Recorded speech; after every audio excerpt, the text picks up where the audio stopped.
Hello student, અત્યાર સુધી આપણે સ્વાધ્યાય 2.1 ભણ્યા. સ્વાધ્યાય 2.1માં આપણે આલેખના આધારે શૂન્યોની સંખ્યા શોધતા શીખ્યા હતા. ચલો આજે આપણે ફરીથી સમજાવી દઈએ કે શૂન્ય કોને કહેવાય. તો બહુપદીનું શૂન્ય. બહુપદીનું શૂન્ય શું છે? તો બહુપદીનું શૂન્ય એ ચલની એવી કિંમત છે, ચલની એવી કિંમત કે આખી બહુપદીનું મૂલ્ય શૂન્ય થઈ જાય. આખી બહુપદીનું મૂલ્ય શું થઈ જાય? શૂન્ય થાય. એને બહુપદીનું શૂન્ય કહેવાય. ચલ એટલે કોઈ પણ હોઈ શકે. બહુપદીમાં એક્સ વાય ઝેડ કોઈ પણ ABCDનો કોઈ પણ મૂળાક્ષર હોય. એ ચલની આપણે કોઈ પણ કિંમત મૂકીએ, એ કિંમતથી આખી બહુપદી જો શૂન્ય થઈ જાય તો એને બહુપદીનું શૂન્ય કહેવાય. ઉદાહરણ લઈએ આપણે. કોઈ એક બહુપદી હું તમને આપું, x² - 1 બરાબર. ચલો પહેલાં હું એક્સની જગ્યાએ 0 મૂકું. એક્સની જગ્યાએ એટલે કે ચલની કિંમત આપણે 0 મૂકવાની.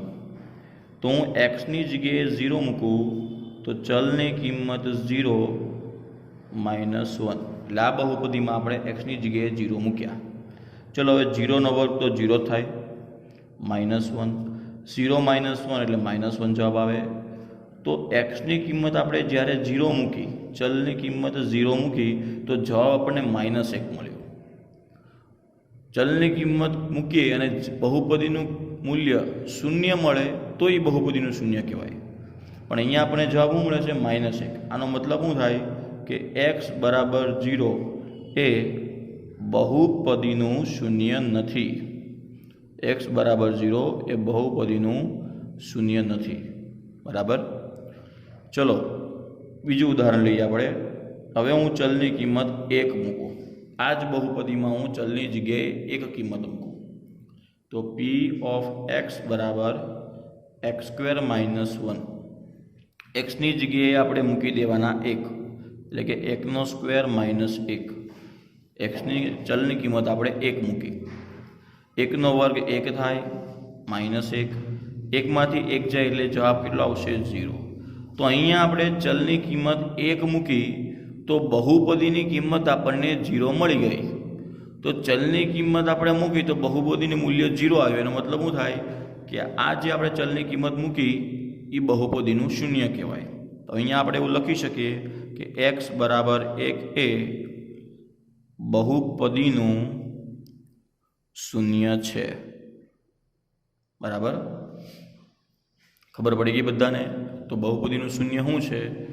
તો ચલની એવી કિંમત કે જેને કારણે આખી બહુપદીનું મૂલ્ય શૂન્ય થાય. બરાબર. તો આ બહુપદીનું શૂન્ય છે કે નહીં એ આપણે ચેક કરતા શીખ્યા.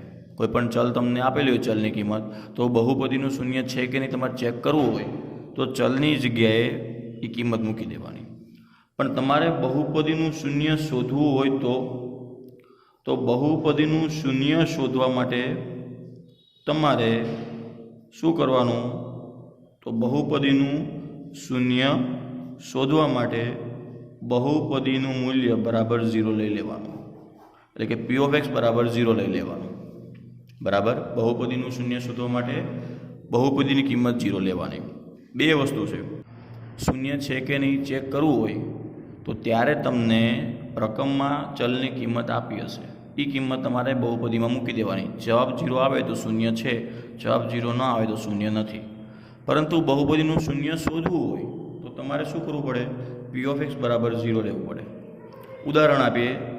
ચલો તમને હું એક બહુપદી આપું, p of x = 3x - 5. 3x - 5 આ એક સુરેખ બહુપદી છે. મારે આનું શૂન્ય શોધવું છે તો શું કરવું પડે? p of x બરાબર પહેલાં 0 લઈ લેવાનું. આ ખાસ યાદ રાખજો. કોઈ પણ બહુપદીનું તમને શૂન્ય શોધવાનું કહે તો તમારે p of x બરાબર 0 લઈ લેવાના. ચલો p of x ની જગ્યાએ આપણે કિંમત મૂકીએ 3x - 5 = 0. p of x આપણી કઈ છે? 3x - 5 એ મૂકી દેવાના બરાબર 0 એમને. હવે બહુપદીમાં શૂન્ય શોધવું હોય એનો મતલબ શું થાય કે ચલની કિંમત શોધવી. તો આપણે અહીંયા એક્સની કિંમત શોધવાની. તો એક્સની કિંમત શોધવા માટે આપણે શું કરવું પડે? પહેલાં -5 ને આમ લઈ જવા પડે. તો -5 ને આમ લઈ જાઓ એટલે +5 થઈ જાય.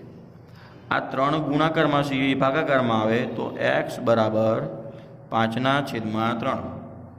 આ x બરાબર 5/3 એ તમારું શું થઈ ગયું? બહુપદીનું શૂન્ય. એટલે xની જગ્યાએ તમે આ 5/3 મૂકશો ને આ બહુપદીમાં, xની જગ્યાએ 5/3 મૂકશો તો જવાબ 0 આવે. બરાબર? તો યાદ રાખજો, બહુપદીનું શૂન્ય છે કે નહીં ચેક કરવું હોય તો તમારે આ વસ્તુ ફોલો કરવાની, ચલની કિંમત મૂકવાની અને જવાબ 0 લાવવાનો. અને બહુપદીનું શૂન્ય શોધવું હોય તો p of x બરાબર 0 લઈ અને તમારે ચલની કિંમત શોધવાની. સ્વાધ્યાય 2.2માં આપણે બહુપદીના શૂન્ય જ શોધવાના છે. ઓકે, ચલો એની માટે આપણે જરૂરી થોડી થિયરી છે એ હું પહેલાં તમને સમજાવી દઉં. શૂન્ય અને સહગુણકોનો સંબંધ ચકાસવો, બરાબર, એવા આપણા દાખલા આવશે. તો એની માટે જરૂરી સૂત્ર હું તમને પહેલાં સમજાવી દઉં. ચલો પહેલાં આપણે દ્વિઘાત બહુપદીની વાત કરીએ. દ્વિઘાત બહુપદી p of x. ચલો દ્વિઘાત બહુપદીનું પ્રમાણિત સ્વરૂપ શું આવશે? ax² + bx + c. એના શૂન્ય, ચલો દ્વિઘાત બહુપદીને 2 શૂન્ય મળે તો એના શૂન્ય ધારી લો કે આલ્ફા અને બીટા હોય. દ્વિઘાત બહુપદીના 2 શૂન્ય મળે, 2 શૂન્ય કયા હોય? આલ્ફા અને બીટા. તો પહેલા આમાં તમારે 2 સૂત્ર આવશે.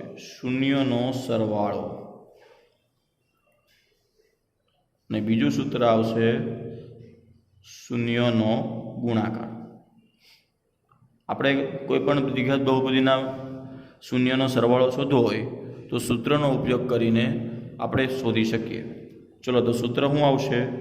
આલ્ફા પ્લસ બીટા બરાબર -b/a.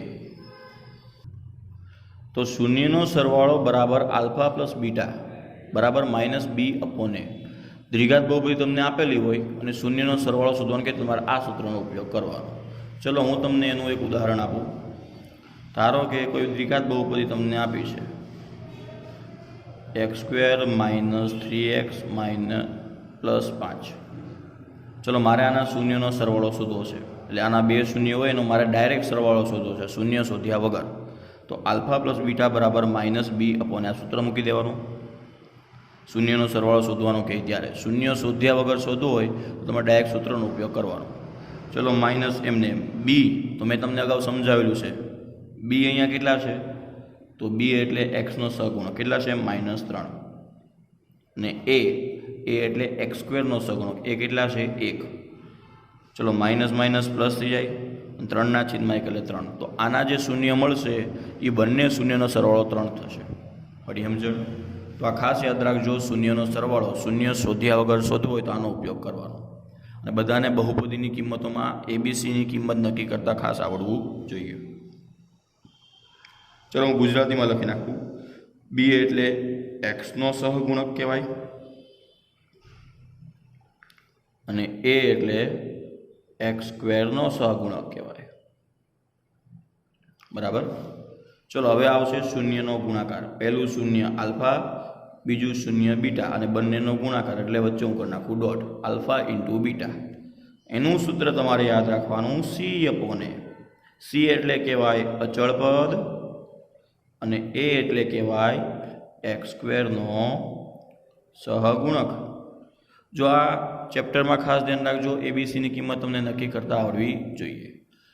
ચલો શૂન્યનો ગુણાકાર તમને હું ઉદાહરણમાં સમજાવું. આ રકમમાં મારે શૂન્યનો ગુણાકાર શોધવો છે.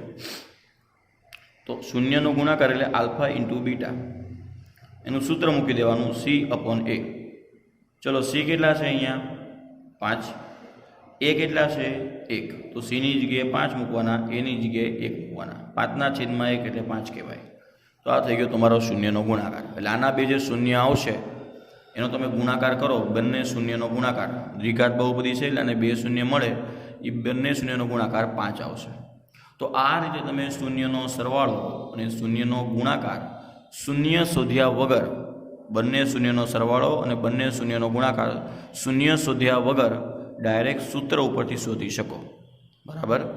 તો આ થઈ ગયા દ્વિઘાત બહુપદીના 2 સૂત્ર. અને આનો જ આપણે સ્વાધ્યાય 2.2માં ઉપયોગ કરવાનો છે સંબંધ ચકાસવામાં. એટલે ખાસ ધ્યાન રાખજો. ચલો હવે એ જ રીતે ત્રિઘાત આવશે. દ્વિઘાતમાં 2 સૂત્ર હતા, ત્રિઘાતમાં આ રીતે 3 સૂત્ર આવશે. ત્રિઘાત બહુપદીનું પ્રમાણિત સ્વરૂપમાં આવે x ઘન bx square plus cx plus d. એના શૂન્ય આલ્ફા બીટા અને ગેમા હોય, કારણ કે આ ત્રિઘાત બહુપદી છે એટલે 3 શૂન્ય હોય આના, આલ્ફા બીટા અને ગેમા. તો આમાં આપણે 3 સૂત્ર સમજવાના છે. પહેલું આવશે શૂન્યનો સરવાળો, ઓલાની જેવું જ. બીજું સૂત્ર આવશે 2 શૂન્યોના ગુણાકારોનો સરવાળો, 2 શૂન્યોના ગુણાકારોનો સરવાળો.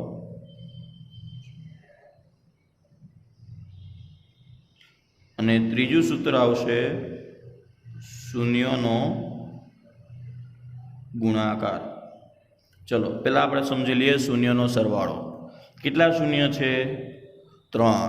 એટલે અહીંયા શું આવશે? 3 શૂન્યનો સરવાળો, એટલે કે alpha plus beta plus gamma.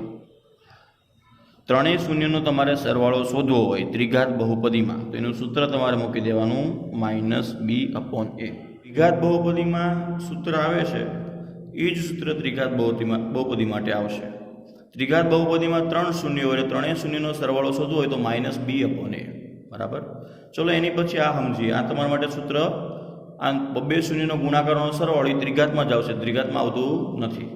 શું કહેવાય 2 શૂન્યનો ગુણાકારનો સરવાળો? એટલે કે 2 શૂન્યનો પહેલાં ગુણાકાર કરવાનો અને પછી બધાનો સરવાળો.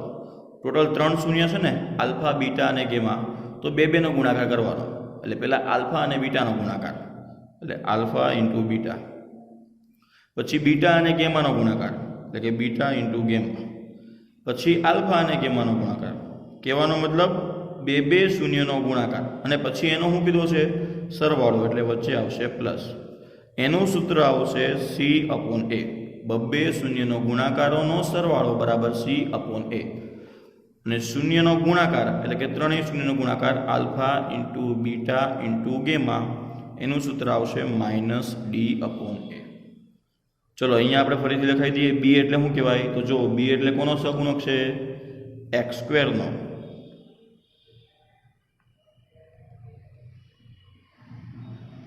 અને a એટલે કોનો સહગુણક છે? તો x ઘનનો. આ તમે ગુજરાતીમાં પણ યાદ રાખવાનું છે ખાસ, a અને b. બરાબર. આપણે કામ આવશે સ્વાધ્યાય 2.2 c એટલે કોનો સહગુણક છે? x નો.